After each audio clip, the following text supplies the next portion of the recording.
रेखा के पिता दिल्ली में किसी तरह अपने और अपने परिवार का पेट पाल रहे थे, पर एक दिन अरे रमेश, तुम्हारी बेटी के तो समझो भाग्य ही खुल गए। वकील लड़के का रिश्ता आया है। अरे वाह, कब करना चाहते हैं शादी? वो लोग तो जल्द से जल्द ही करेंगे। बाकी शाम को मैंने रेखा को देखने के लिए बुला लिया है। तेरा घर छोटा है तो तुम लोग मेरे घर ही आ जाना। राकेश और उसकी बीवी सारी तैयारी के साथ रोहित और रेखा की शादी कर देते हैं। लेकिन अगले ही दिन देखो रेखा, शादी भले ही हो गई है, लेकिन तुम ये मत सोचना कि मैं किसी जोरू के गुलाम टाइप रहूंगा। रेखा को रोहित की बात अजीब लगती है। मैं ये तो सोच भी नहीं सकती और ना ही चाहती हूँ, लेकिन शादी के अगले ही दिन इस तरह की बात की उम्मीद भी नहीं थी। रोहित रेखा के मुंह से ये बात सुनकर गुस्सा हो जाता है। अरे, काफी जबान भी चला लेती हो। माँ ने सिखाया नहीं कि पति से कैसे बात करते हैं?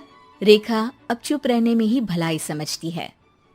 रेखा, जल्दी से नाश्ता तैयार कर लो। आज पहला दिन है, सारे काम तुम्हें समझा दूंगी। ये नौकरानी है जो तुम्हें बता देगी कि कैसे कैसे क्या करना है। फिर इसकी कल से छुट्टी है। रेखा भी ससुराल में जी जान लगाकर काम करने लगती है। खाली समय मिलता तो पति के वकालत की किताब उठाकर पढ़ने लगती। ये क्या, जब देखो तब पढ़ती रहती है। अच्छा सुन, कल पिता के घर से 20,000 रुपए लेकर आना। मेरे छोटे बेटे की फीस भरनी है। लेकिन पापा क्यों भरेंगे उसकी फीस? अरे वाह जी वाह, पापा क्यों भरेंगे? तो ये बता, हम क्यों रखेंगे तुझे यहाँ? क्यों खाना देंगे फ्री में? अरे, क्योंकि मैं बहू हूँ इस घर की। तभी वहाँ रोहित आ जाता है। अरे वाह, बड़ी जबान चला रही हो। चुपचाप माँ जो कह रही है वैसा कर, वरना सामान उठा और जा अपनी झोपड़ी में। बेचारी रेखा क्या करती, पिता के घर जाती है, उनको सारा हाल बताती है। पिता भी जैसे तैसे पैसों का इंतजाम कर बेटी को ससुराल के लिए विदा करते हैं। देखा, अब कहाँ से आए पैसे? अरे बहुत माल है तुम लोगों के पास, बस सीधी उंगली से निकालते नहीं। नहीं नहीं माँ, पापा ने अपनी मोटरसाइकिल बेचकर पैसों का इंतजाम किया है। पता नहीं अब वो ऑफिस कैसे जाएंगे। अरे वाह भाई, ये भी हम सोचे। खैर, जैसे तैसे दिन बीतते हैं। रेखा जहाँ एक प्यारे से बेटे की माँ बनती है, तो वहीं उसका वकालत की किताब में ज्ञान और गहराता जाता है। हे भगवान, बुरे फंसे। ये केस तो लगता है कि मैं हार ही जाऊंगा। देखिए, मैंने आपकी इस केस की फाइल पढ़ी थी। इस केस को जीतना बहुत ही आसान है। वाह भाई वाह, यहाँ वकालत की डिग्री लेकर भी मैं समझ नहीं पा रहा हूँ, और तुमने रोटी बनाते बनाते ही केस समझ लिया। अरे जाओ जाओ, जाकर मुन्ने को संभालो। केस मैं संभालूंगा। ए लड़की सुन, जाकर अपने बाप के यहाँ से 3 लाख लेकर आ। पूरा घर फिर से बनाना है। छोटे की शादी करूंगी तो छोटी बहू को कहाँ रखूंगी? पूरा घर तो तूने घेर रखा है। ऐसा मत बोलिए माँ जी, पापा इतना पैसा कहाँ से लाएंगे? अब तो वो रिटायर भी हो गए हैं।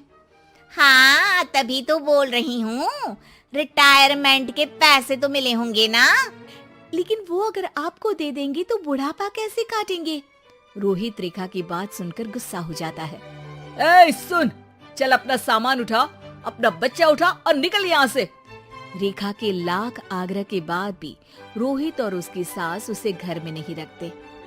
पापा, मैं तलाक चाहती हूँ। बेटा, मेरे पास वकील के पैसे नहीं है। पापा, आप मुझे वकालत करवा दीजिए, अपना केस मैं खुद लड़ूंगी। इस बार रेखा के पिता भी उसे ससुराल ना भेजकर रिटायरमेंट के पैसों से वकालत करवाते हैं। और फिर एक दिन कोर्ट के बाहर, रोहित, आज तुम अपना ही केस हार गए, वो भी उस लड़की से जिसकी तुमने कभी कदर ही नहीं की। रेखा, मुझे माफ कर दो। मैं इतनी बड़ी अमाउंट कहाँ से लाऊंगा? मैं हर महीने पैसे नहीं दे सकता तुमको। पैसे वहीं से लाना जहाँ से तुम मेरे पापा को लाने के लिए मजबूर करते थे। एक पिता अपनी बेटी की शादी उसकी खुशहाली के लिए करता है, ना कि सारी जिंदगी कर्जदार बनने के लिए। अरे, मेरे ही बेटे की किताब पढ़ पढ़ कर ज्ञान बांट रही हो। वकालत की किताब तो ससुराल में ही पड़ी थी ना। बिल्कुल, यहाँ मेरी गलती रही। जिस पैसे से मैंने इसकी शादी की थी, मुझे वो पैसे पहले इसकी पढ़ाई में लगाना चाहिए था। और आज रेखा एक जानी मानी वकील के रूप में काम कर रही है।